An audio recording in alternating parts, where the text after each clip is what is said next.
اعوذ باللہ من الشیطان الرجیم بسم اللہ الرحمن الرحیم الحمد للہ الذی نور قلوب العارفین بنور معرفتہ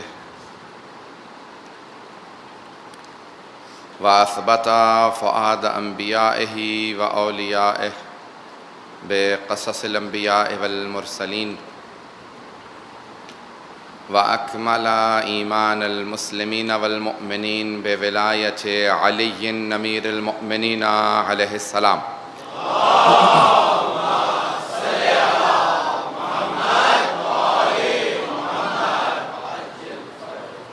والصلاة والسلام والتحية والإكرام على أفضل الموجودات العبد المؤيد والرسول المسدد المصطفى الأمجد المحمود الأحمد أعني أبا القاسم محمد. اللهم صل على محمد وآل محمد وعجل فرجه وعلى روحه ونفسه وسهره ووصيه سید الاتقیاء والاسفیاء مولا الموالی امام المتقین علی بن ابی طالب.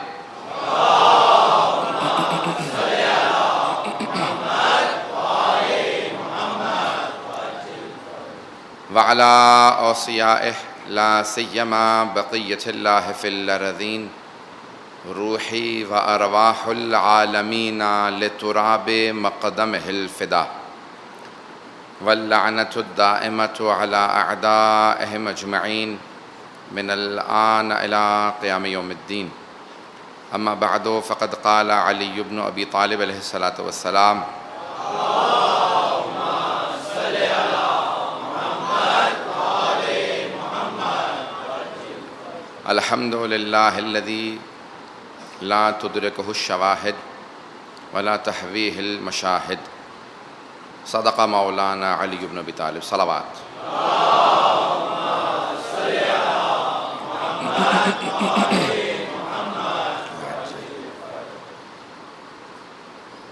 ان سلسلہ مجالس کے عنوان سے نہج البلاغہ کے مختلف خطبوں کو آپ کی خدمت میں پیش کروں گا اور کوشش یہ رہے گی کہ کچھ ان کی تشریح کی جائے. میں ترتیب نہج البلاغہ کے حساب سے نہیں چلوں گا بلکہ موضوعی لحاظ سے چلوں گا. جو پہلا موضوع لیا ہم نے وہ توحید، کل بھی ہم نے اس سے متعلق کچھ مطالب پیش کیے تھے، آج بھی، اور انشاءاللہ پھر کل کچھ اور مطالب پیش کروں گا نبوت سے متعلق. پھر خود مولا نے جو اپنے متعلق پیش کیا ہے ولایت و امامت کے عنوان سے وہ پیش کروں گا. تو مولا کے بے انتہا خطبے ہیں توحید سے متعلق، لیکن یہ دو خطبے بہت شاندار ہیں. خود سید رضی جنہوں نے نہج البلاغہ جمع کی ہے، نہج البلاغہ دو لفظ ہیں. نہج عروج یا معراج یا بلندی کو کہا جاتا ہے، بلاغہ جس کو اردو میں آپ فصاحت و بلاغت کہتے ہیں، یعنی کلام کے جب موتی پیرو جائیں اور ان کی معراج کو دیکھنا ہو تو کلام علی کو دیکھا جائے، اسے نہج البلاغہ کہا جاتا ہے. عزیزان گرامی، بے انتہا ترجمے کیے جا چکے ہیں نہج البلاغہ کی اور بے انتہا تشریحات لکھی جا چکی ہیں. خطبہ نمبر 183 جس کے میں نے پہلے دو جملوں کو انتخاب کیا ہے، اور خطبہ نمبر 184 سید رضی فرماتے ہیں کہ توحید پہ اتنا جامع خطبہ اس خطبے کے علاوہ اور کوئی نہیں ہے. ان دو خطبوں کو خلاصہ کر کے آپ کے سامنے آج پیش کروں گا کچھ مطالب کو کہ مولا نے ایک خشک ترین موضوع ہے توحید کہ ذات باری تعالیٰ کو سمجھا نہیں جا سکتا، اور سمجھانے والے اگر علی بن ابی طالب ہوں تو انسان یہ ادراک کر سکتا ہے کہ جو ہم سمجھے ہیں ابھی نہیں سمجھے. عزیزان گرامی، خطبہ نمبر 183 میں مولا فرماتے ہیں الحمدللہ الذی لا تدرکہ الشواہد. جتنے بھی محسوسات ہوں، مشاہدے کے قابل ہوں، جو آنکھوں میں آئے، سننے میں آئے، چکھنے میں آئے، سونگھنے میں آئے، محسوس کرنے میں آئے، اسے مشاہدہ کہا جاتا ہے، شہود کہا جاتا ہے. مولا فرما رہے ہیں تعریف اس خدا کی، حمد و ستائش اس اللہ کی کہ جو ان حواس خمسہ سے خارج ہے. نہ اسے آنکھیں دیکھ سکتی ہیں، نہ ہاتھ محسوس کر سکتے ہیں، نہ کان سن سکتے ہیں، نہ ناک سونگھ سکتی ہے، نہ زبان چکھ سکتی ہے.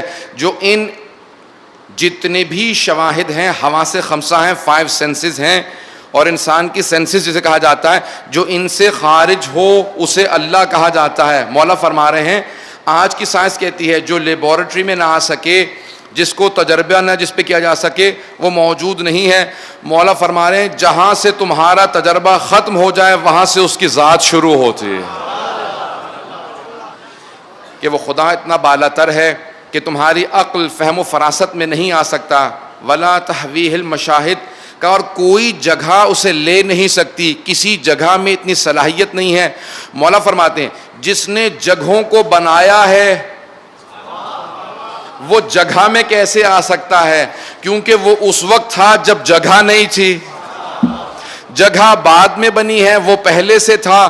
کہا کبھی بھی اللہ کو کیفیتوں سے، جگہوں سے، حرکت و سکون سے مت پہچاننا، کیونکہ وہ سب چیزیں اس کی مخلوقات ہیں، وہ ان سے بالا تر ہے۔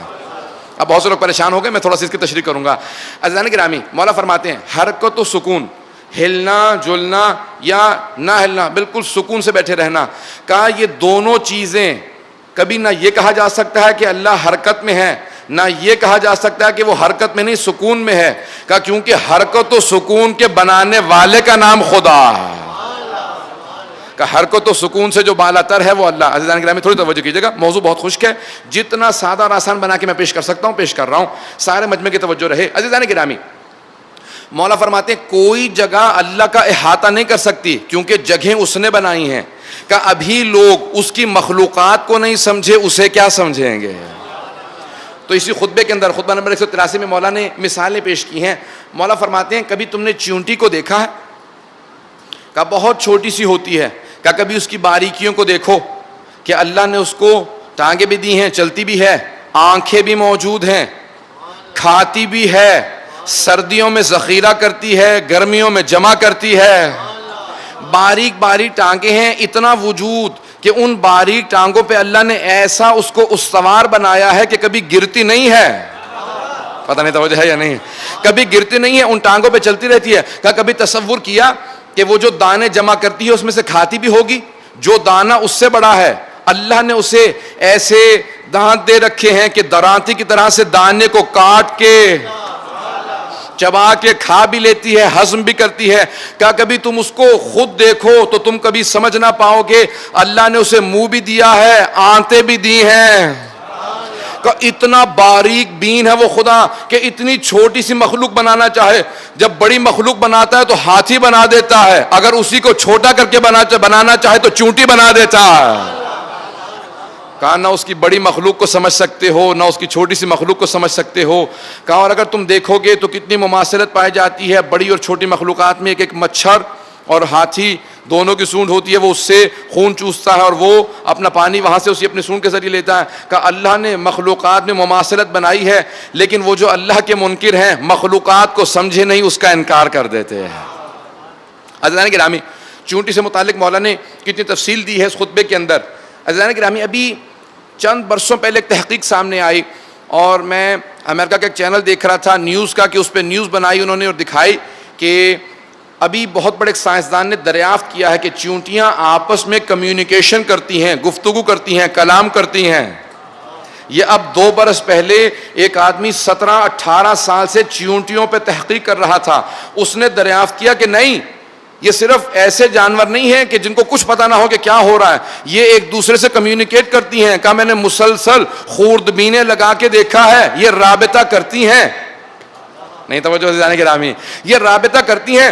کیا اگر قرآن کی تلاوت کیجئے گا، جناب سلیمان کے واقعے کے اندر موجود ہے کہ ایک چونٹی نے ساری چونٹیوں سے کہا بلوں میں گھس جاؤ، فوج آ رہی ہے، پاؤں میں روندی جاؤ گی۔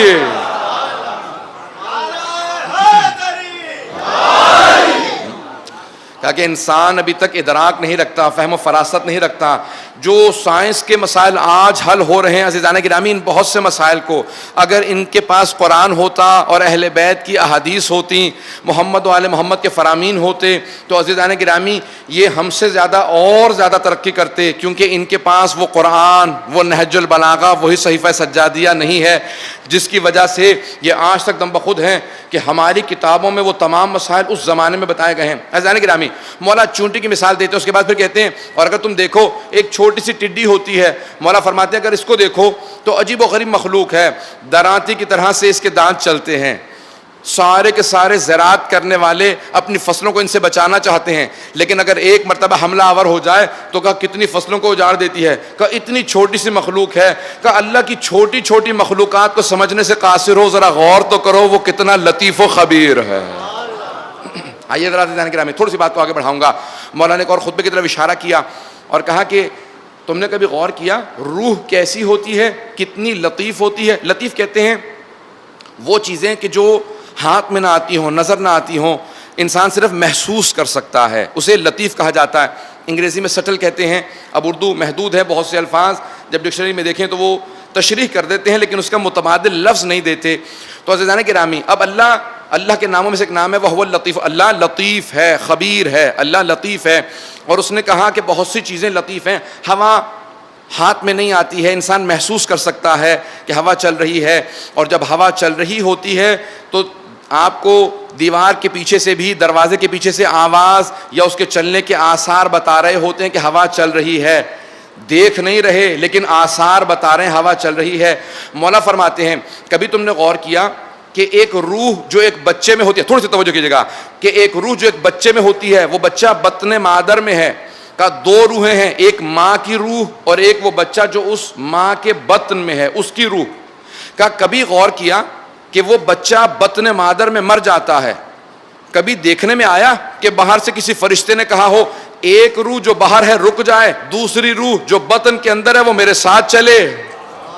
کہا یا فرشتہ اس کے ساتھ تھا جو اس کو لے گیا، یا باہر سے آنے کے بعد ایک کو دنیا سے فنا کر گیا دوسرے کو چھوڑ گیا؟ کہا آج تک دنیا سمجھنے سے قاصر ہے کہ وہ بچہ جو ماں کے بطن میں ہوتا ہے، ماں کو خراش آئے بغیر وہ مر کیسے جاتا ہے؟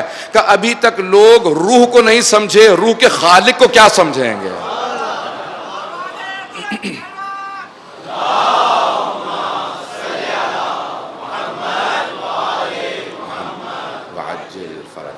عزیزان گرامی، ما وحدہ من کیفہ، خطبہ نمبر 184 میں مولا فرماتے ہیں، عجیب و غریب الفاظ ہے، جتنا سوچتے چلے جائیں گے اتنی ہی گہرائی نظر آتی چلی جائے گی۔ مولا فرماتے ہیں وہ توحید کا قائل نہیں ہے جو اللہ کی کیفیتیں بیان کر رہا ہے۔ کیفیت یعنی کیسا ہے، کہاں ہے، کس جگہ پہ ہے، کہاں، یہ تمام کی تمام کیفیات کہلاتی ہیں۔ کہ اگر اللہ کیفیت رکھتا ہوتا تو پھر وہ جسم ہوتا، نہ وہ جسم ہے، نہ مادہ ہے، نہ شیپ ہے، نہ اس کا کوئی کسی طریقے سے عرض ہے، نہ دیکھنے میں جوہر ہے۔ اب یہ ساری فلسفے کی بحثیں ہیں، میں ان کو چند الفاظ میں کہوں۔ کہا اگر تم کسی جگہ پہ محسوس کرو خدا ہے تو سمجھ لو تمہارے دماغ کی ایجاد ہے، کیونکہ وہ جگہ پہ نہیں ہے، جگہ اس نے بنائی ہے۔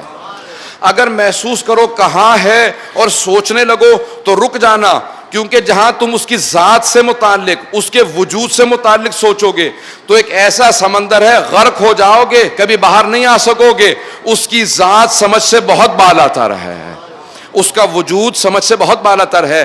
کہ جو تمہارے ذہنوں نے سمجھا ہے وہ تمہارے ذہن کی ایجاد ہے، جو ذہن میں سمجھ میں آ جائے وہ خدا نہیں ہے، کیونکہ جو سمجھ میں آیا سمجھ میں محدود ہے اور خدا لامحدود ہے۔ پتہ نہیں سمجھا پا رہا ہوں یا نہیں؟ عزیزان گرامی توجہ ہے مجھ میں میرے ساتھ؟ تو اب یہ کتنی باریکیاں ہیں جو امیر المؤمنین پیش کر رہے ہیں۔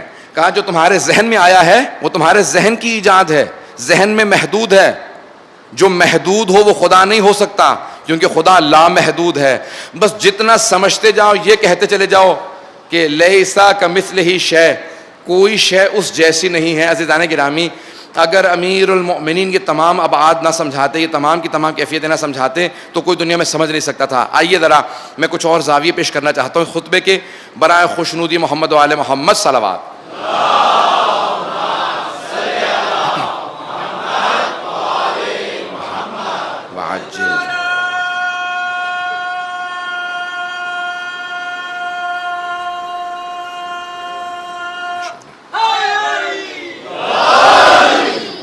عزیزان گرامی ہم جن اہل بیت کے ماننے والے ہیں انہوں نے فرمایا ہے کہ اگر خدا کو سمجھنا ہے تو کسی اور سے کچھ نہ لینا، کیونکہ کوئی جانتا نہیں۔ عزیزان گرامی جب سقراط کا جملہ، سقراط ایک بہت بڑا یونان کا فلسفی گزرا ہے، سقراط، ارسطو، افلاطون، یہ استاد شاگرد اور پھر شاگرد کا شاگرد کہ بہت بڑے بڑے نام ہیں فلسفے کی دنیا کے اندر جو 2000 سال پہلے جناب عیسیٰ گزرے، ان سے بھی 500-600 سال پہلے گزرے ہیں یہ لوگ، 2500 سال پہلے۔ سقراط کا ایک بڑا مشہور و معروف جملہ ہے، وہ خدا کا منکر نہیں تھا۔ بہت سے لوگ یہ سمجھتے ہیں کہ جو فلسفہ مانتا ہے وہ خدا کا منکر ہو جاتا ہے، نہیں، فلسفیوں نے سب نے انکار نہیں کیا۔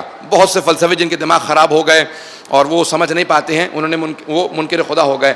تو سقراط کا جملہ مولا کے سامنے پیش کیا گیا۔ سقراط نے کہا تھا کہ اللہ سبحانہ و تعالیٰ نے سارے لوگوں سے کہا کہ فرار کرو، میں شکار کروں گا۔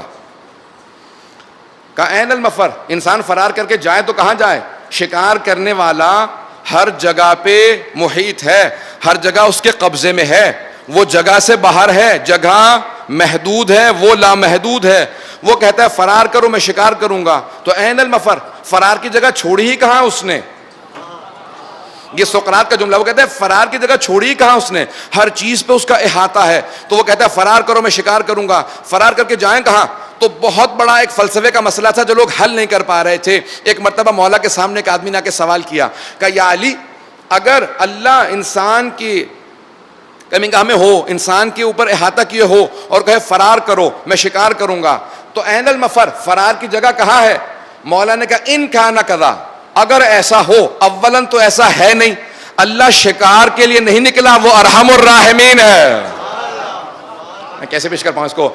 عزیزان گرامی، مولا فرماتے ہیں شکار کے لیے نہیں نکلا، وہ ارحم الراحمین ہے۔ لیکن مولا فرماتے ہیں کہ اگر کوئی گنہگار ہو اور عذاب الہی سے فرار کر رہا ہو تو این المفر، اگر کوئی سوال کرے فرار کہاں کرے، تو کہا ففروا الی اللہ، فرار کر کے خود خدا کے پاس چلے جاؤ۔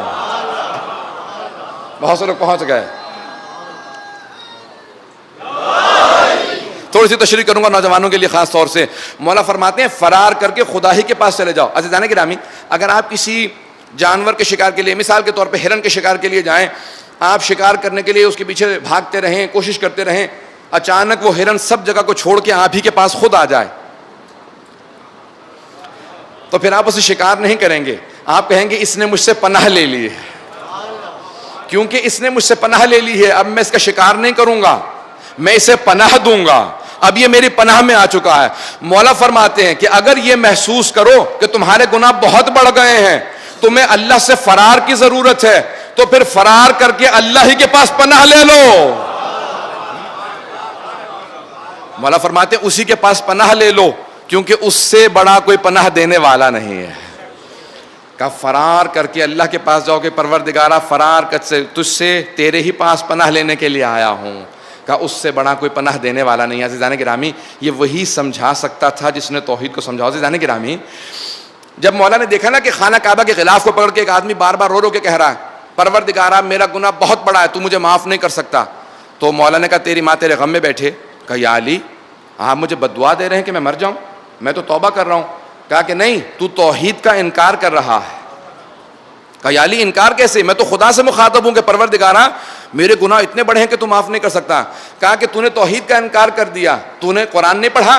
قرآن کہتا ہے کہ اللہ کی رحمت ہر چیز سے بالا تر ہے، ورحمتی وسعت کل شیء، اللہ کی رحمت ہر چیز پہ وسعت رکھتی ہے، اور تو کہہ رہا ہے کہ پروردگارہ تو میرا گناہ معاف نہیں کر سکتا، یعنی تو یہ کہہ رہا ہے کہ تیرا گناہ اللہ کی رحمت سے زیادہ بڑا ہے۔ تو یہ کہ پروردگارہ میرے گناہ بہت بڑے ہیں لیکن تیری رحمت میرے گناہوں سے زیادہ بڑی ہے۔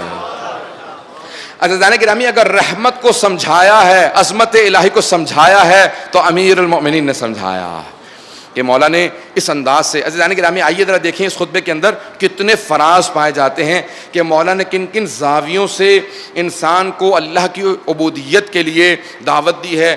کہ دیکھو، کبھی بھی اس کا انکار نہ کرنا، اللہ کا انکار بہت بڑا ظلم ہے۔ جس طرح جناب لقمان نے اپنے بیٹے سے کہا یا بنیا لا تشرک باللہ ان الشرک لظلم عظیم، اے میرے لخت جگر کبھی شرک نہ کرنا، شرک اللہ کے اوپر ظلم ہے، اس کی ذات پہ ظلم ہے، اس کا شریک قرار دینا۔ مولا فرماتے ہیں نہ اس کا کوئی بیٹا ہے، قرآن کے اندر سورہ اخلاص موجود ہے، لیکن مولا کہتے ہیں نہ اس کی کوئی اولاد ہے، نہ ماں باپ ہے، نہ بیوی ہے۔ کہا اللہ کسی جہت میں نہیں ہے، کسی ڈائریکشن میں نہیں ہے، تھوڑی سی توجہ کیجیے گا، اللہ کسی ڈائریکشن میں نہیں ہے۔ کہا کیونکہ ڈائریکشن اور جہت انسان کو محدود کرتی ہے، جو اس جہت میں ہو وہ اس جہت میں نہیں ہے۔ کہا جو ہر جگہ ہو وہ کسی جہت میں نہیں ہوتا۔ کہا وہ نگاہوں میں نہیں آ سکتا، نظر میں نہیں آ سکتا، کیونکہ جو نظر میں آتا ہے وہ جہت میں ہوتا ہے، جو جہت میں ہوتا ہے وہ جہت میں محدود ہوتا ہے، اللہ لامحدود ہے۔ کن کن زاویوں سے مولا نے توحید کو سمجھایا عزیزان گرامی، کن کن پہلوؤں سے توحید کو سمجھایا۔ مولا فرماتے ہیں کسی بھی جہت کے اندر کبھی اللہ کو نہیں پاؤ گے، اللہ ہر طرف ہے، کسی جہت میں محدود نہیں ہے۔ کہا کسی چیز کے اندر نہیں اور کسی چیز سے جدا نہیں، کہ جدا وہ ہوتا ہے جو وہاں نہ ہو اور اندر وہ ہوتا ہے جو باہر نہ ہو۔ کہا هو الاول والآخر والظاہر والباطن، میں تھوڑی سی تشریح کروں گا اس کی، تھوڑی سی توجہ رکھیے گا۔ هو الاول والآخر والظاہر والباطن، سورہ حدید کی آیات ہے نا، ذرا مولا سے سمجھیں ان کے مفہوم کیا ہیں۔ مولا فرماتے ہیں اگر کوئی اول ہو تو آخر نہیں ہو سکتا، کوئی آخر ہو تو اول نہیں ہو سکتا، جو ظاہر ہے وہ باطن نہیں ہو سکتا، جو باطن ہو وہ ظاہر نہیں ہو سکتا۔ اگر آپ کہیں نا کہ فلاں شخص فلاں مومن سب سے پہلے مجلس میں آیا اور وہی کہیں کہ سب سے آخر میں بھی یہی آئے، تو آپ کو لوگ کہیں گے کہ بھئی یہ ان کا ذہن کام نہیں کر رہا، اگر سب سے پہلے آئے تو آخر میں نہیں آ سکتے، اور اگر سب سے آخر میں آئے تو سب سے پہلے نہیں آ سکتے۔ اللہ کہہ رہا هو الاول والآخر، وہ پہلا بھی ہے وہی آخری بھی ہے، وہو بکل شیء محیط، وہ ہر چیز پہ محیط ہے۔ اول ایسے ہے کہ اس سے پہلے کوئی تھا ہی نہیں، اور آخر ایسے ہے کہ اس کے بعد کوئی ہوگا ہی نہیں۔ اس لیے نہ اس سے پہلے کوئی تھا نہ اس کے بعد کوئی آنے والا ہے، وہی ظاہر ہے وہی باطن ہے، وہی ہر چیز پہ قدرت رکھنے والا ہے۔ جب پوچھا مولا سے کہ مولا کس طرح سے ہر چیز پہ قدرت رکھتا ہے، جو مثال پیش کی ہے میں اس کو پیش کرنا چاہتا ہوں۔ مولا کیسے قدرت رکھتا ہے، کتنی قدرت رکھتا ہے؟ اب دو لوگوں نے ایک ہی سوال کیا، ایک بہت بڑا سائنسدان ہے، بہت بڑا اپنے زمانے کا عالم ہے، اور دوسرا بہت ایک سادہ بدو عرب ہے، دیہاتی، بالکل سادہ آدمی ہے۔ امام اسے کہتے ہیں جو کسی سے لاجواب نہ ہو، کوئی اسے سوال کر کے یہ نہ کہے، امام کہے کہ میں سوچ کے بتاؤں گا، دیکھ کے بتاؤں گا، مجھے نہیں معلوم معاذ اللہ، جو فوراً فی الفور اسی زبان میں اسی وقت اسی لہجے میں اسی رفتار سے جس رفتار میں سوال آئے جواب دے، اسے حجت خدا کہا جاتا۔ تو اب امام سے سوال کیا، کہا کہ مولا دو لوگوں نے ایک ہی سوال کیا، کہا یا علی انڈے کے چھلکے کو، اور امام صادق سے بھی روایت موجود ہے، انڈے کے چھلکے کو آیا بڑا کیے بغیر یہ پوری کائنات اللہ اس چھلکے میں رکھ سکتا ہے؟ جب سائنسدان نے یہ سوال کیا تو مولا نے کہا یہ اللہ کی قدرت پہ سوال نہیں ہے، یہ چھلکے کی، انڈے کے چھلکے کی صلاحیت پہ سوال ہے۔ پتہ نہیں توجہ ہے یا نہیں؟ مولا فرماتے ہیں یہ اللہ کی قدرت پہ سوال نہیں ہے، قدرت الہیہ اس سے بالا تر ہے، لیکن آیا اس انڈے کے چھلکے میں صلاحیت ہے کہ کائنات کو لے لے؟ کتنا گہرا جواب ہے مولا کا۔ مولا فرماتے ہیں یہ قدرت الہی سے متعلق سوال نہیں بلکہ صلاحیت سے متعلق سوال ہے۔ اگر کوئی کہے کہ معاذ اللہ کسی نبی کو جہنم میں ڈال سکتا ہے، کہا نہیں، یہ اللہ کی قدرت پہ سوال نہیں ہے، اس نبی کی اہلیت پہ سوال ہے۔ نبی اس اہل نہیں کہ معاذ اللہ ان کو جہنم میں بھیجا جائے، کہ اس لیے یہ سوال قدرت الہی پہ نہیں ہے۔ عزیزان گرامی، جب ایک بدو عرب نے، ایک بہت ہی سادہ اور عام سے آدمی نے سوال کیا، کہا یا علی کیا یہ پوری کائنات بغیر چھوٹے کیے، انڈے کے چھلکے کو بغیر بڑا کیے، اللہ یہ ساری کائنات انڈے کے چھلکے میں رکھ سکتا ہے؟ کہا کہ ایسا کر نہیں سکتا، ایسا کر دیا ہے۔ کہا یا علی کیسے؟ کہا مجھے یہ بتا، انڈے کا چھلکا زیادہ بڑا ہے یا تیری آنکھ زیادہ بڑی ہے؟ کہا انڈے کا چھلکا زیادہ بڑا ہے۔ کہا کہ دیکھ تیری آنکھ چھوٹی ہے، جہاں پہ کائنات میں دیکھتا ہے ہر شے تیری آنکھ میں آ جاتی ہے، نہ آنکھ بڑی ہوتی ہے۔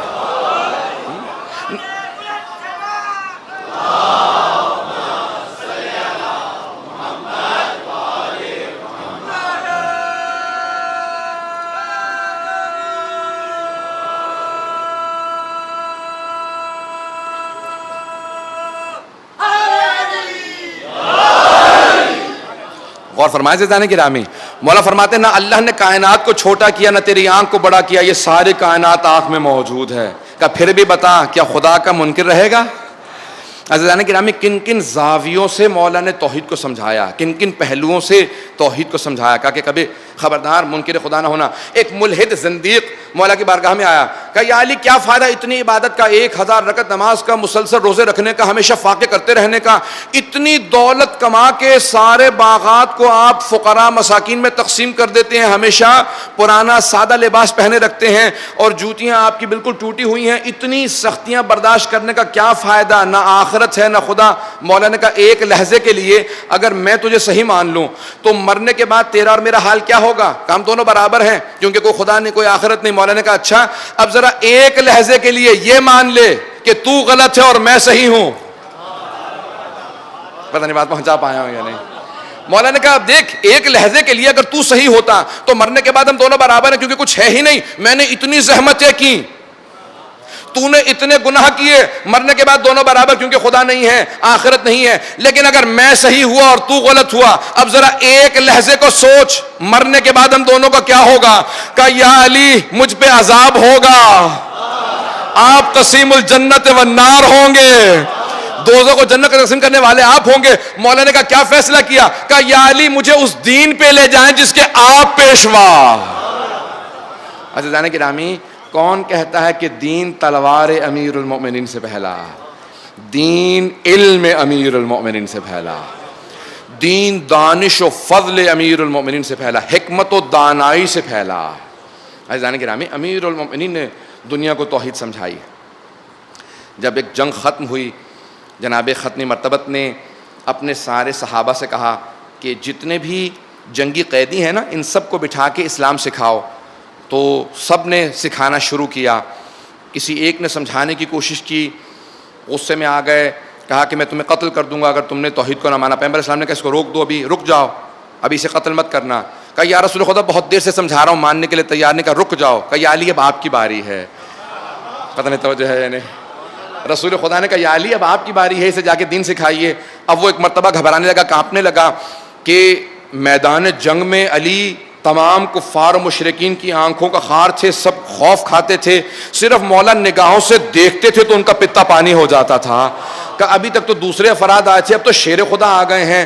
کہ یہ تو سنیں گے ہی نہیں, یہ تو تلوار سے سر اتار دیں گے. جیسے میرے مولا آئے تو کہا اس کے ہاتھوں کو کھول دو. جیسے اس کے ہاتھوں کو کھولا, مولا نے کہا اس کے ہونٹ خشک محسوس ہوتے ہیں, ذرا پانی پلا دو. اسے پانی پلایا. مولا زمین پہ دو زانو ہو کے زمین پہ بیٹھ گئے, اس کے سامنے بیٹھے. مولا نے سر جھکا کے کہا ذرا سن, میں تجھے سمجھانا چاہتا ہوں خدا کی ذات کیسی ذات ہے. کچھ دیر تک سنتا رہا, ایک مرتبہ آنکھوں میں آنسو آئے. کہا یا علی یہ عجیب و غریب کردار ہے, میدان جنگ میں آپ سے زیادہ دلیر نہیں دیکھا اور یہاں پہ آپ سے زیادہ متواضع منکسر مزاج نہیں دیکھا. کہ وہاں تو لڑ رہا تھا, یہاں دین سیکھ رہا ہے. کہا جب تو دین سیکھنے کے لیے آیا ہے تو میں دین ایسے پیش کروں گا. کہا کہ یا علی آپ کو کس نے سکھایا؟ کہا دین اللہ سبحانہ و تعالیٰ نے دیا ہے حبیب خدا کو اور علی مرتضیٰ کو. عزیزان گرامی جب مولا نے اس انداز سے دین پیش کیا, ہر آدمی کہتا تھا کہ ہم دین پہ عمل کرنا چاہتے ہیں. توحید امیر المومنین کے کردار سے, ان کی عظمت سے, ان کے مقام سے پھیلی ہے لوگوں کے اندر. عزیزان گرامی توجہ کیجیے گا کہ مولا نے توحید کو کس طرح سے سمجھایا ہے. مولا نے ایمان کے, اسلام کے, تقوی کے مختلف درجات لوگوں کے سامنے بیان کیے ہیں اور ہر طرح سے لوگوں کو سمجھایا کہ کس طرح سے توحید انسان کو سمجھ میں آ سکتی ہے, کیفیات سے بالا تر. یہ سڑے بہت خشک موضوعات ہیں, بڑے بڑے سخت موضوعات ہیں جن کو میں کوشش کر رہا ہوں جتنا ہو سکے سادہ اور آسان کر کے پیش کروں. برائے خوشنودی امیر المؤمنین صلوات.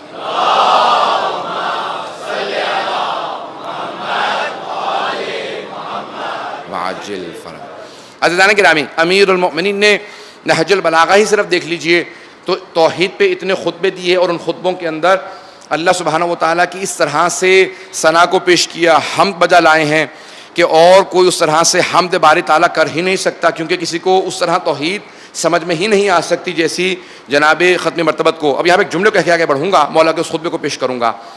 مولا فرماتے ہیں کہ جنت کے اندر کبھی بھی انسان کو بوریت, شرمندگی, پشیمانی نہیں ہوگی بلکہ ہمیشہ مسرور رہے گا, کیونکہ وہاں پہ مادی لذات سے زیادہ علمی لذت موجود ہوگی اور وہاں سکھانے والے مدینۃ العلم اور باب مدینۃ العلم ہوں گے. عزیزان گرامی جب ہم جیسے ادنا سے خادم اہل بیت آپ کے سامنے مطالب پیش کرتے ہیں تو لوگ اتنے مسرور ہوتے ہیں, اور اگر خود سے امیر المؤمنین بیان کر رہے ہو, آپ سوچئے سوچ کے کیفیت بدل جاتی ہے کہ مولا خطبہ دے رہے ہوں، سمجھا رہے ہوں. مولا فرماتے ہیں جنت کی سب سے بڑی لذت یہ ہے کہ وہاں پہ معنوی اور علمی انسان کی جو ضروریات ہیں ان کو پورا کیا جا رہا ہوگا، اور توحید کو کوئی کبھی بھی سمجھ نہیں سکتا. ہمیشہ بیان کرتے رہیں گے محمد والے محمد، اور ہمیشہ ہم سیکھتے رہیں گے، کبھی بھی ہم پوری طرح توحید سمجھ نہیں پائیں گے. عزیزان گرامی، کیونکہ اللہ سبحانہ و تعالیٰ کل یوم ہوا فی شان، اس کی ذات، اس کی کنہ معرفت کسی کو حاصل نہیں ہو سکتی. کوئی بھی انسان ہم جیسا حقیر، کوئی بھی اس کو پوری طرح سمجھ نہیں سکتا. آئیے ذرا میں یہ ساری تمہید باندھنے کے بعد چند جملوں کو پیش کرنا چاہتا ہوں کہ مولا جنگ میں جا رہے ہیں، ظاہراً صفین کی جنگ شروع ہونے والی ہے، اور ایک آدمی کھڑا ہوا، اس نے سوال کیا یا علی واحد کے کیا معنی ہے؟ یہ واحد، اس کا مفہوم کیسے، کیا معنی ہے؟ تو ایک مرتبہ امیر المومنین کی طرف سے آپ کے ایک چاہنے والے کھڑے ہوئے، کیا کہ سائل ہے، سوال کرنے والے، جنگ کے موقع پہ تجھے کیسا سوال سوجھا؟ ابھی جنگ شروع ہونے والی ہے، تو سوال لے کے آ گیا. مولا نے کہا کہ مالک ذرا رک جاؤ، اگر ان لوگوں کو واحد سمجھ میں آ گیا ہوتا، اگر ان تمام لوگوں کو جو مجھ سے جنگ کرنے آئے ہیں واحد سمجھ میں آ گیا ہوتا، واحد کا مطلب ہے ایک، اگر ایک سمجھ میں آ گیا ہوتا تو ان میں سے کوئی بھی میرے سے جنگ کرنے کے لیے نہ آتا. انہیں واحد سمجھ میں نہیں آیا، اس لیے جنگ کے لیے آئے ہیں. عزیزان گرامی، یعنی مولا فرما رہے ہیں کہ واحد اللہ کی ذات ہے اور میں ولی اللہ ہوں. اگر کسی نے اللہ کو سمجھا ہوتا تو کبھی ولی اللہ سے جنگ کرنے نہ آتا. اب آئیے ذرا میں پیش کرتا ہوں جو مولا نے مفہوم پیش کیا ہے. مولا فرماتے ہیں واحد جب کہا جاتا ہے تو بعض اوقات ذہن میں اثنین ہوتا ہے. جب ہم کہتے ہیں نا ایک، تو کئی مرتبہ اس ایک کا دوسرا موجود ہوتا ہے. کہا ایک اور اس کے بعد پھر دو.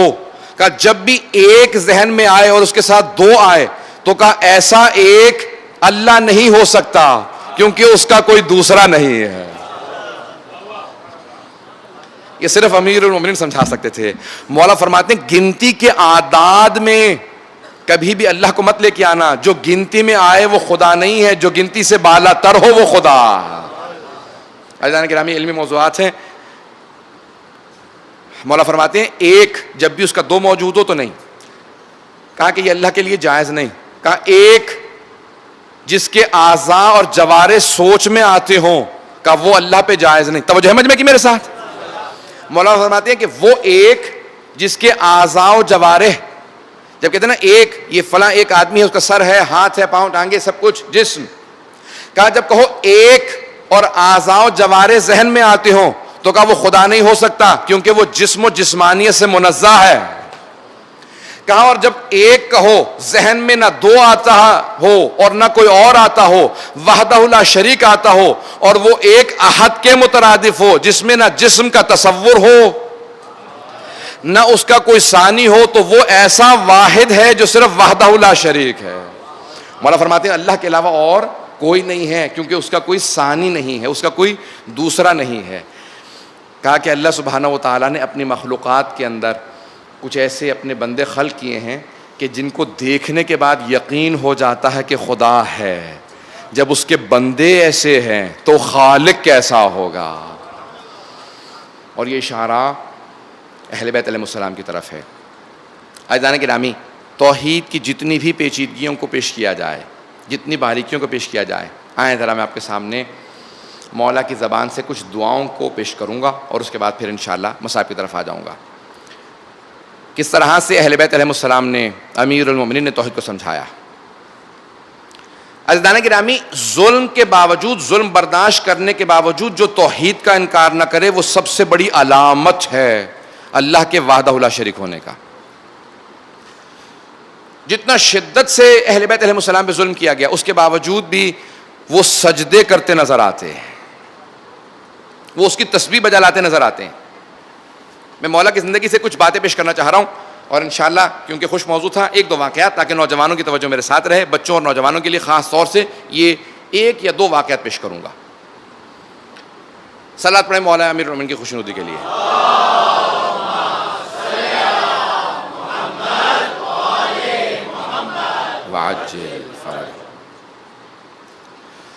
عزیزان گرامی، یہ واقعہ صرف اس لیے پیش کر رہا ہوں تاکہ بلکہ کچھ فضائل کے کچھ ایسے نکات پیش کر رہا ہوں تاکہ توحید کا وہ زاویہ میں سمجھا سکوں جو آخر میں پیش کرنا چاہتا ہوں. کہ اللہ کی ذات پہ جب پوچھا گیا مولا امیر المومنین سے کہ یا علی آپ نے اللہ کو کیسے پہچانا, رسول خدا کے ذریعے یا خود سے؟ تو آپ نے یہ نہیں کہا کہ میں نے رسول خدا کے ذریعے پہچانا یا خود پہچانا, آپ نے فرمایا میں نے رسول خدا کو اللہ کے ذریعے پہچانا. کہا جو مخلوقات کے ذریعے تو خدا تک پہنچتے ہیں, جیسے عام لوگ پہنچتے ہیں, جیسے ہم سب پہنچتے ہیں, تو کہا کہ وہ افراد ہوتے ہیں کہ جن کا علم لدنی نہیں ہوتا. کہ جو علم لدنی رکھنے والے ہیں وہ خدا کو پہلے پہچانتے ہیں, نبوت و ولایت کو بعد میں پہچانتے ہیں. کہا کہ ہم وہ ہیں کہ جو خدا کو خدا سے پہچانتے ہیں. یا من دل علی ذاتہ بذاتہ, جناب سید الشہداء کی دعا کا جملہ کہ وہ خدا جس نے اپنی ذات پہ خود سے, وہ خود اپنی ذات پہ دلیل ہے. اب تک مجمع کی توجہ ہے میرے ساتھ؟ آئیے چند جملے فضائل کے پیش کروں گا تاکہ جو خشک موضوع میں نے شروع کیا ہے تاکہ یہ نوجوان میرے ساتھ رہ سکیں. عزیزان گرامی, آپ نے سن رکھا ہے فضائل اہل بیت کے اندر کہ اہل بیت علیہ السلام نے سورج کو پلٹایا, چاند کے 2 ٹکڑے کیے, ستارہ ان کی چوکھٹ پہ اترا. یہ سب فضائل سن رکھے ہیں. عزیزان گرامی, یہ وہ فضائل ہے جن کا انکار نہیں کیا جا سکتا, قرآن میں موجود ہے, احادیث مستند کے اندر موجود ہیں. یہ وہ فضائل اہل بیت ہیں جن کا ان کے دشمنوں نے بھی اقرار کیا ہے. سب مجمع کی توجہ ہو, میں صرف اشارہ کر کے آگے بڑھ رہا ہوں. عزیزان گرامی, اہل بیت وہ جنہوں نے سورج کو پلٹا دیا, چاند کے 2 ٹکڑے کیے, ستارہ ان کی چوکھٹ پہ آیا, سنگریزوں نے ہاتھوں میں تسبیح پڑھی, جب پتھر بھی ہاتھوں پہ اٹھائے تو ان پتھروں نے سبحان اللہ اور اللہ اکبر کہا. عزیزان گرامی, تمام معجزات دکھا کے ہمیشہ اہل بیت نے, علی مرتضیٰ نے فوراً سجدہ کیا اور کہا سبحان ربی الاعلی و بحمدہ. کسی موقع پہ سر اٹھا کے یہ نہیں کہا کہ یہ ہم نے کیا ہے, فوراً سجدہ کیا. کہا تاکہ کوئی بھی منکر خدا یہ نہ کہے کہ یہ خدا ہے, کہ ہم ثابت کر رہے ہیں کہ ہم خدا کو منوانے آئے ہیں. کہ اتنے معجزات دکھا کے ہم خدا کو فوراً سجدہ کر کے یہ بتاتے ہیں کہ خدا ہے. عزیزان گرامی, کتنے ایسے تھے کہ جنہوں نے خدائی کے دعوے کیے. امیر المومنین اس لیے 1000 رکعت پڑھتے تھے تاکہ کبھی کوئی یہ نہ کہے کہ یہ توحید منوانے نہیں آئے تھے, یہ اپنے آپ کو منوانے آئے تھے. پتہ نہیں میں بات کو واضح کر سکا ہوں یا نہیں. اتنے مقامات امیر المومنین کے لیے کہ رسول خدا نے فرمایا کہ یا علی, میں آپ کے وہ فضائل پیش کرتا کہ میری امت کے لوگ آپ کے قدموں کی مٹی اٹھا کے آنکھوں پہ لگاتے اور چومتے, اور میں وہ فضائل پیش کرتا اگر مجھے ڈر نہ ہوتا کہ بہت سے لوگ آپ کو خدا ماننے لگیں گے. عزیزان گرامی, ابھی تو فضائل ہم تک پہنچے ہی نہیں ہیں, پہنچے ہی نہیں ہیں, ہم جانتے ہی نہیں ہیں. عزیزان گرامی, اب امیر المؤمنین اتنے فضائل پیش کرنے کے بعد صرف ذات باری تعالیٰ کو سب سے سامنے رکھتے ہیں اور کہتے ہیں کہ خدا کے منکر نہ ہونا. آئیں ذرا میں 2 واقعات پیش کرنا چاہتا ہوں اور اس کے بعد پھر میں مصائب کی طرف آؤں گا. ایک واقعہ کہ خود امیر المومنین کا جب بھی میں پڑھتا ہوں کہ میری عجیب و غریب کیفیت ہو جاتی ہے کہ مولا کس طرح سے لوگوں کی اصلاح کرتے ہیں. عزیزان گرامی, کبھی بھی امام معصوم کے کہے ہوئے پہ ذہن میں شک نہ آنے دیں.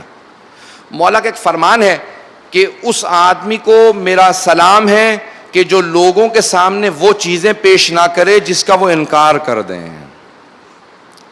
ہمارے وہ فضائل یا وہ احادیث کہ جو لوگوں کے فہم و فراست سے بالا تر ہوں, جو لوگ سمجھ نہ سکیں, اس کا انکار کر دیں, وہ ان کے سامنے نہ پیش کرے.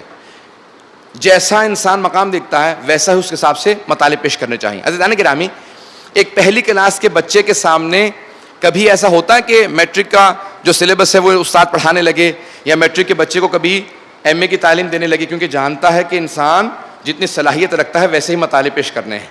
مولا نے جیسا رتبہ دیکھا مطالب پیش کیے, اور مولا نے ساتھ میں ایک جملہ کہہ دیا کہ جتنے لوگ میرے ان خطبوں کو سنیں گے پڑھیں گے, جس کا جتنا درجہ ہوگا وہ اتنا ہی اس حساب سے مفہوم لیتا چلا جائے گا. اللہ اکبر. میں جتنا اس بات پہ سوچتا ہوں, عزیزان گرامی, اب سے 20 سال پہلے یا 25 برس پہلے جب سے پہلی مرتبہ میں نے نہج البلاغہ کو پڑھنا شروع کیا, اور آج تک جب بھی خطبوں کو دوبارہ دہراتا ہوں تو انہی خطبوں میں نئے مطالب نظر آتے ہیں کہ 25 برس سے مسلسل انسان سوچتا چلا جاتا ہے, اور ابھی بھی کوئی یقین سے یہ نہیں کہہ سکتا کہ میں نے اس خطبے کو ویسا سمجھا ہے جیسا مولا نے سمجھانا چاہا ہے، کہ توحید جیسی اہل بیت علیہ السلام نے پیش کی، معرفت جیسی اہل بیت علیہ السلام نے پیش کی. جس واقعے کو پیش کرنا چاہ رہا ہوں کہ کبھی شبہہ اور شک نہ آنے دیں. شاید میں نے کبھی پیش کیا ہو، آپ نے سنا ہو.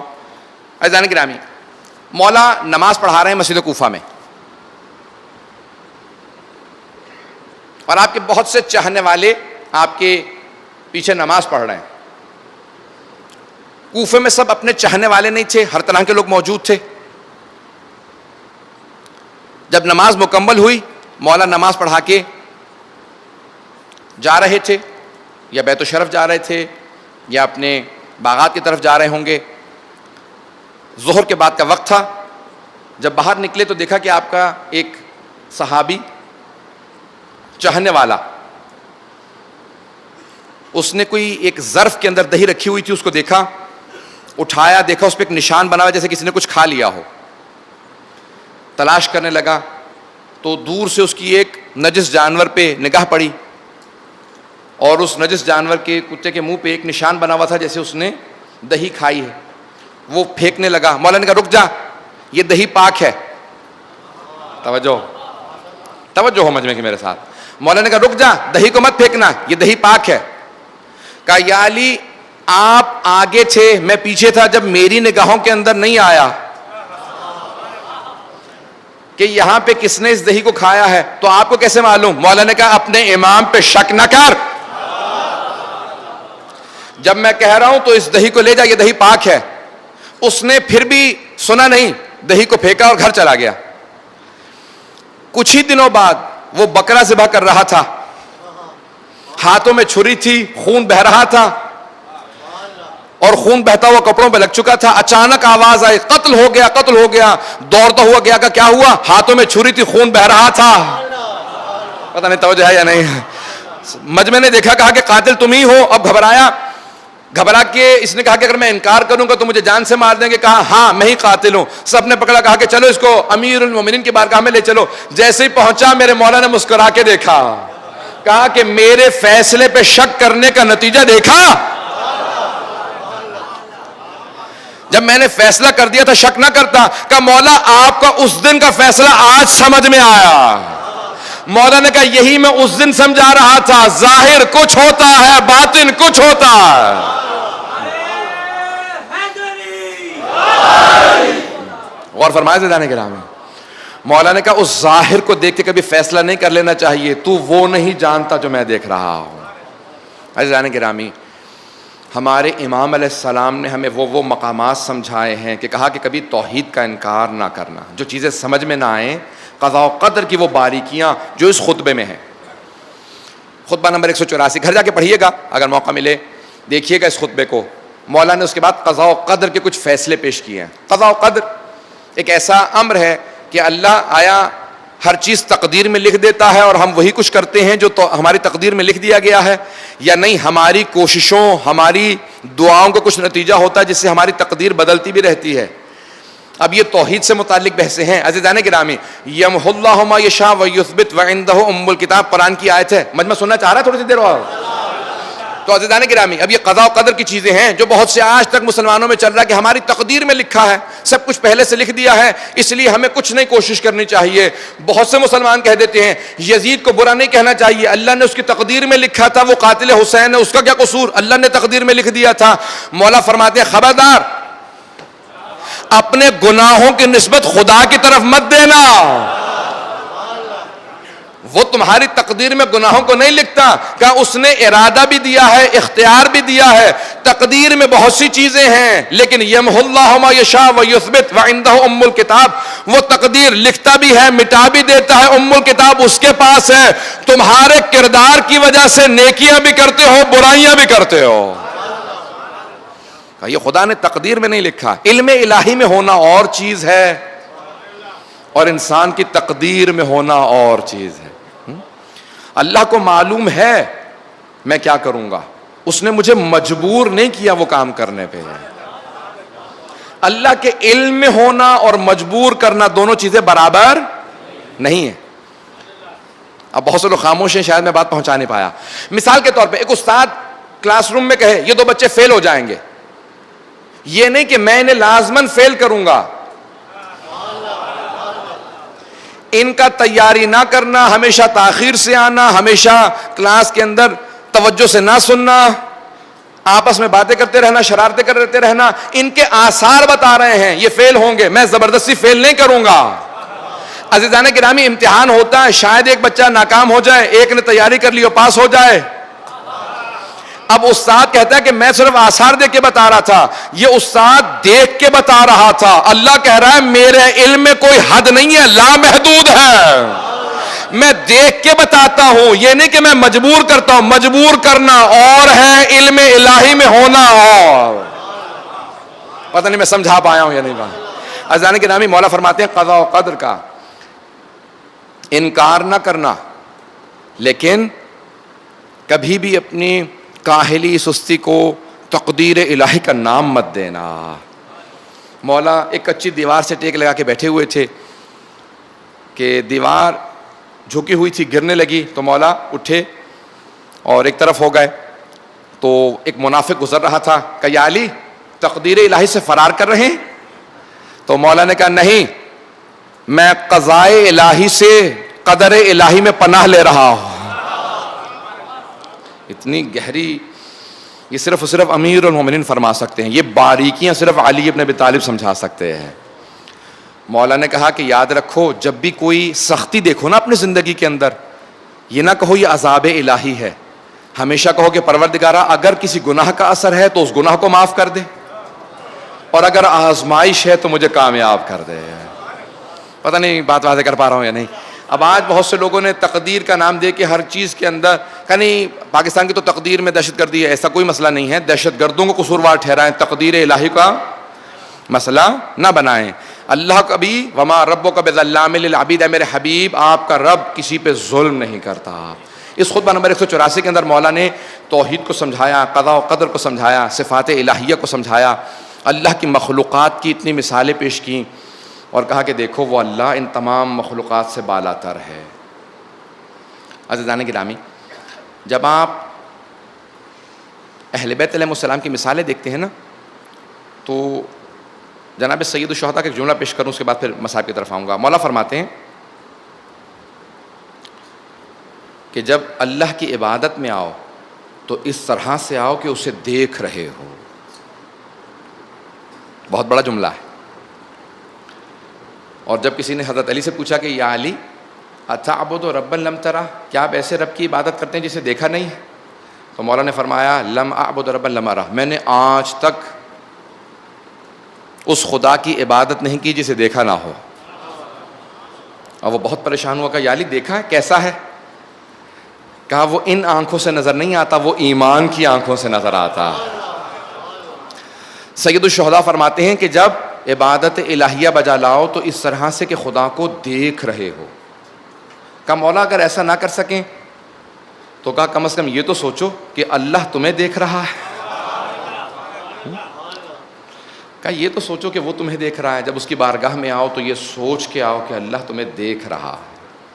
عزیزان گرامی، اگر آپ اکیلے عبادت کر رہے ہوں تو کس طرح سے عبادت کرتے ہیں، اور اگر لوگوں کے درمیان کھڑے ہوں تو انسان تھوڑا سا کانشیس ہو جاتا ہے نا، اس کا ضمیر کے لوگ دیکھ رہے ہیں. عزیزان گرامی، مولا کہتے ہیں کہ خدا دیکھ رہا ہے. اس طرح سے اس کی بارگاہ میں آؤ. جب سید الشہداء کو آپ دیکھیں گے نا میدان کربلا میں،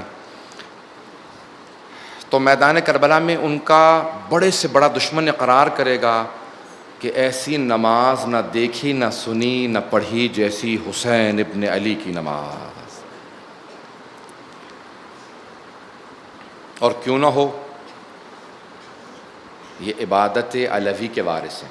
امیر المومنین کی نماز جو دیکھتا تھا وہ رونے لگتا تھا. علی ابن ابی طالب کی نماز لوگ دیکھ کے گھبرا جاتے تھے کہ یہ نماز کیسی نماز ہے. کہا یا علی اس طرح سے نماز پڑھتے ہیں آپ؟ کہا عظمت الہی کا احساس ہوتا ہے تو ایسی ہی نماز ہوتی ہے. عظمت الہی کا احساس. عزیزان گرامی، وقت نہیں رہا کہ میں تفصیل سے مسائل پیش کر سکوں، لیکن پوری دنیا میں رسم ہے کہ محرم کے ابتدا میں جناب سید الشہداء کی مدینے سے روانگی کے مسائل پیش کیے جاتے ہیں۔ آپ نے دیکھا ہے نا کہ جب کوئی گھر سے روانہ ہو رہا ہو سب سے ملتا ہے، اور اگر سفر بہت طولانی ہو، بہت لمبا ہو، کوئی حج پہ زیارات پہ جا رہا ہو، کس طرح سے ملتا ہے؟ آپ نے دیکھا کوئی بیٹا ماں سے کیسے ملتا ہے، ماں کس طرح سے بیٹوں کو ودا کرتی ہے؟ عزیزان گرامی، اور اگر ماں سیدۃ النساء العالمین ہو اور بیٹا حسین ابن علی ہو اور ماں کے روضے پہ آنا چاہتا ہو، ودا کر رہے ہیں جناب سید الشہداء، پہلے نانا کے روضے پہ آتے ہیں۔ عزیزان گرامی، سید الشہداء آئے ہیں نانا کے روضے پہ، اور قبر مطہر پہ آنے کے بعد اپنے آپ کو گرا دیتے ہیں۔ روایات کے الفاظ ہیں اتنا گریہ کیا سید الشہداء نے کہ غش آ گیا روضہ رسول پہ۔ الوقائع والحوادث میں مرحوم ملبوبی نے لکھا، کہتے ہیں اتنا گریہ کیا اور رو کے ایک جملہ کہتے تھے، نانا آپ کی امت مجھے آپ کی قبر سے جدا کر رہی ہے، نانا آپ کی امت مجھے رہنے نہیں دیتی مدینے میں، نانا میں مدینہ چھوڑ کے جا رہا ہوں۔ خود ہی فرماتے ہیں کہ ایک مرتبہ جب سید الشہداء غش کر کے قبر مطہر پہ گر گئے نا، تو خود ہی فرماتے ہیں کہ میں نے دیکھا میرے نانا اٹھے، مجھے سینے سے لگایا، کہا کہ ان اللہ شاء ان یراک قتیلا، کا مشیت الہی یہ ہے کہ آپ قربانی دیں تاکہ دین بچ جائے۔ اب کوئی سوال کیا سید الشہداء نے اس مقام پہ؟ ایک سوال کیا، کیونکہ نانا نے کہا تھا نا بہنوں کو ساتھ لے جائیے گا، تو جانتے کیا کہا؟ کہا نانا میری بہنوں سے متعلق کیا فیصلہ خدا کا؟ کہ ان اللہ شاء ان یراہن سبایا، کا مشیت الہی یہ ہے کہ وہ قیدی بنائے جائیں گے۔ اجرکم اللہ، اجرکم اللہ۔ مشیت ارادہ نہیں، مشیت میں ارادے میں فرق ہے، وقت نہیں ہے اب کہ میں تفصیل میں جا سکوں۔ عزیزان گرامی، مشیت کہا کہ مشیت یہ ہے کہ آپ قربانی پیش کریں گے اور آپ کی بہنیں قیدی بنیں گی۔ بس سید الشہداء نے ایک بات سنی کہ میری بہنیں قیدی بنائی جائیں گی۔ بڑے بڑے علماء نے جو مقتل لکھنے والے ہیں نا، سب نے جملہ لکھا ہے کہ سید الشہداء سے پوچھا جاتا تھا کہ مولا سب سے زیادہ صدمہ کس بات کا ہے؟ جناب علی اکبر کے کلیجے میں برچھی لگنے کا، جناب عباس کے بازو قلم ہونے کا، جناب قاسم کے لاشے کے پامال ہونے کا، جناب علی اصغر کے کان میں تیر لگنے کا؟ کہا نہیں، دو باتوں کا صدمہ سب سے زیادہ، ان سب باتوں کا صدمہ ہے لیکن دو باتوں کا صدمہ سب سے زیادہ ہے۔ کہا کون سی دو باتوں کا؟ کہا پہلے مجھے بچوں کی پیاس کا بڑا صدمہ، کہ جب بھی خیمے میں جاتا ہوں اور میری بچیاں کہتی ہیں بابا العطاش، بابا پیاس لگی ہے، جب کوئی سکینہ تڑپ کے کہتی ہے نا بابا مجھے پیاس لگی ہے، کہ میرا کلیجہ چھلنی ہونے لگتا، میرا دل منہ کو آتا، کہ میری غیرت برداشت نہیں کرتی۔ ساقی کوثر کی پوتیاں، کہ ذریت رسول خدا، خاتون جنت کی پوتیاں اب اس طرح سے پیاسی ہیں۔ کہ مولا کون سی دو باتیں؟ آپ نے کہا دو باتیں سب سے بڑا صدمہ آپ کے لیے، ایک بچوں کی پیاس اور دوسری کہ میری بہنوں کا پردہ، کہ دوسرا میری بہنوں کا پردہ مجھے بڑا رلاتا ہے، جب سے ذہن میں ہے میری بہنوں کا پردہ چھنے گا۔ اجرکم اللہ۔ بس بھی میں کیسے پیش کروں گا؟ ودا کیا سارے مصائب کو چھوڑ کے۔ عبداللہ ابن سنان محاربی کوفی کہتا ہے میں اسی دن مدینے پہنچا تھا کوفے سے، کہ میں نے سنا، میرے سننے میں بات آئی کہ آج حسین ابن علی جان مدینہ چھوڑ کے عراق جا رہے ہیں۔ کہ میں فوراً پہنچا دیکھنے کے لیے، کہ میں نے جا کے دیکھا حسین مسند بچھائے بیٹھے ہیں، کہ مسند بچھی ہے، سید الشہداء تشریف فرما ہے۔ کہ میں نے دیکھا، لوگوں سے سوال کیا کہ یہ اتنا خوبصورت جوان کون ہے جو سارے مشکیزیں اونٹنیوں پہ لگا رہا ہے؟ کہ اس کا نام عباس ابن علی ہے۔ کہ اسے قمر بنی ہاشم کہا جاتا ہے، کہ بہت قداور بہت طاقتور جوان تھا، سارے مشکیزیں لگا رہے تھے کہ کوئی بچہ پیاسا نہ رہ جائے، کسی بیوی کو پیاس کا شکوہ نہ ہو۔ کہ میں نے دیکھا کہ عباس ابن علی پانی ناقہ پہ اونٹنیوں پہ پانی لاد رہے ہیں، کہ اتنے میں نے سوال کیا کہ یہ نوجوان جو بار بار سید الشہداء کے قریب جاتا ہے، پاس بیٹھتا ہے، کان میں کچھ کہتا ہے، دائیں طرف کھڑا رہتا ہے، یہ جوان کون ہے؟ کہ اس کا نام علی اکبر ہے۔ کہ وہ جو بائیں طرف کھڑا ہے وہ کون ہے؟ کہ اس کا نام قاسم ہے۔ اجرکم اللہ۔ کہ اتنے میں اچانک جناب سید الشہداء نے فہرست دی، عباس یہ فہرست ہے، ان کو سوار کر دینا۔ پھر ایک مرتبہ جناب عباس آئے، کہا مولا یہ جو بیویوں کی فہرست ہے، کہا عباس یہ بہن زینب کو دے دو۔ جناب زینب بتائیں گی کس کس بیوی کا نام آیا ہے، میں یہاں پہ رک کے صرف اشارہ کروں گا، وقت نہیں ہے لیکن ہاتھ جوڑ کے کہوں گا، اے اولاد والو خدا کسی کو اولاد کی آزمائش نہ دے۔ ایک مرتبہ جب فہرست پڑھی گئی کسی بچی کا نام نہیں آیا، وہ تڑپ کے کہنے لگی بابا میں بیمار نہیں ہوں۔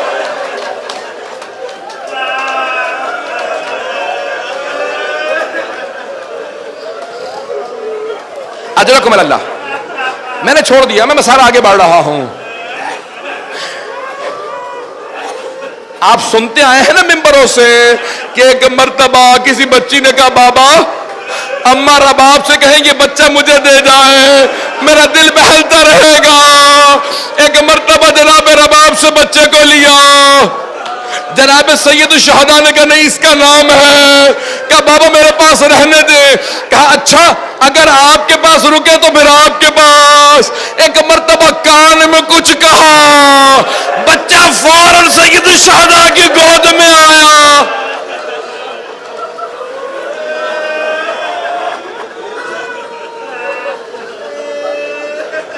اجرکم اللہ۔ میں تمام کر دیتا لیکن نہیں، 2 جملوں کی زحمت دوں گا، جب تک یہ جملے پڑھے نہ جائیں سید الشہداء کی روانگی کے مسائب پورے نہیں ہوتے۔ عبداللہ ابن سنان محاربی کہتا ہے، کوفی کہتا ہے کہ ایک مرتبہ آواز آئی، کسی خادمہ نے کسی کنیز نے اندر سے آواز دی، کہا کہ لیلا آ رہی ہیں۔ ایک مرتبہ فوراً سید الشہداء نے آواز دی کہ علی اکبر ماں کو ناقہ پہ سوار کرا دو۔ کہ اتنے میں کسی اور نے آواز دی، کہا حسن مجتبیٰ کی بیوہ فروا آ رہی ہے، باقی فروا کا نام آنا تھا سید الشہداء کا قاسم ماں کو سوار کرا دو۔ کہ اتنے میں کسی نے آواز دی علی کی بیٹی ام کلثوم آ رہی ہے۔ کہ مولا نے آواز دی عباس آگے بڑھو، بہن کا بازو تھامو ناقہ پہ سوار کرا دو۔ عبداللہ ابن سنان کہتا ہے اتنے میں کسی کنیز نے آواز دی علی کی بیٹی زینب کبریٰ، کہ خود حسین مسند سے اٹھے، آگے بڑھے، بہن کا بازو تھاما۔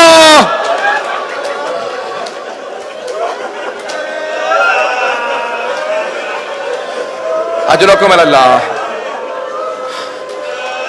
ایک مرتبہ بی بی نے آواز دی کہ بھیا نہیں مجھے معاف کرنا، آج میں آپ سے سوار نہیں ہونا چاہتی۔ آواز دی کہ عباس بہن کو سوار کراؤ، کہ بھیا عباس آج آپ سے بھی نہیں۔ کہ علی اکبر آگے بڑھو، کا نہیں۔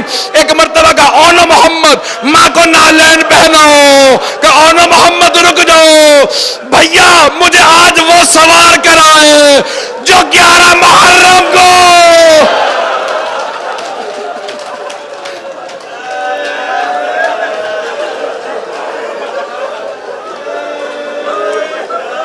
الا لعنت اللہ علی القوم الظالمین وسیعلم الذین ظلموا ای منقلب ینقلبون۔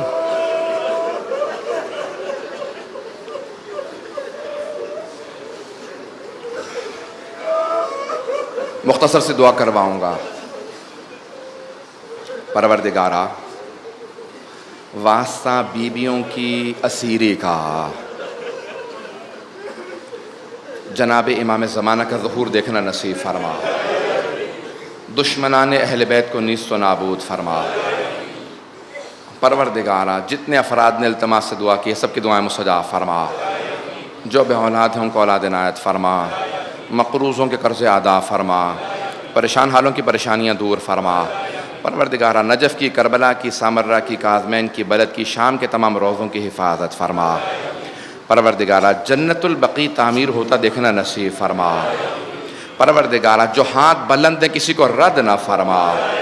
پروردگارہ زندگی میں ہم سب کو امام حسین کی زیارت نصیب فرما۔ پروردگارہ آخرت میں امام حسین کی شفاعت نصیب فرما۔ پروردگارہ آزمائشیں بہت بڑی بڑی کربلا میں، پروردگارہ یہ جو بیویاں چھوڑ کے جا رہی تھیں نا، ان بیویوں کو جو وہاں رہ گئی تھی، ان بیویوں کا دوبارہ پلٹ کے واپس آ کے ان بیویوں سے ملنا بڑا مشکل تھا۔ جب وہ چہلم کے بعد واپس پہنچی نا اور آ کے ان بیویوں کو دیکھا تو ہر بیوی چھپ رہی تھی، کوئی بتانا نہیں چاہتی تھی کہ ہم لٹ گئے ہیں، ہماری گودیں اجڑ گئی ہیں، بھائی مارے گئے ہیں، بھتیجے شہید ہو گئے۔ ہر بیوی سوچ رہی تھی کون بتائے گا انہیں۔ ایک بیوی کے ہاتھ میں 2 چھوٹے چھوٹے عصا تھے، وہ ہر بیوی کو دیکھ رہی تھی، پوچھ رہی تھی وہ جو بچہ ساتھ گیا تھا۔ پروردگارہ واسطہ اہل بیت کی عظمتوں کا تمام مومنین کی حفاظت فرما، عزاداروں کی حفاظت فرما، امام بارگاہوں کی حفاظت فرما۔ ربنا تقبل منا انك انت السميع العليم بحق محمد وآله الطيبين الطاهرين المعصومين۔